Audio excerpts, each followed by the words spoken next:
Higit 22,000 na bagong teaching positions, 97% na raw napunan. Brigada Jigo Boy Custodio, i-brigada mo!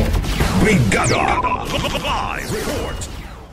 Umabot na sa 97% ang napunan ng Department of Education sa mahigit 22,000 na bagong teaching positions na pinondohan noon nakaraang taon, habang 99% na rin ang napunan sa 5,000 bagong administrative posts. Ito ay bahagi ng ulat ng ahensya kasabay ng unang anibersaryo ni Education Secretary Sani Angara sa kanyang panunungkulan. Kabilang sa mga hakbang ng DepEd ang pagtaas ng teaching supply allowance sa 10,000 pesos, bagong medical allowance para sa mga guro, at pagtaas ng salary subsidy para sa private school teachers sa 24,000 pesos kada taon. Nabawasan na rin ng higit 50% ang mga papel na kailangang gawin ng public school teachers upang punan ang kakulangan sa silid-aralan. Target ng DepEd na magpatayo ng 105,000 na bagong classrooms, kabilang ang mga modular classrooms para sa mga lugar na apektado ng kalamidad. Pinapalakas din ang internet connectivity sa mga liblib na paaralan sa tulong ng iba't ibang ahensya at pribadong sektor.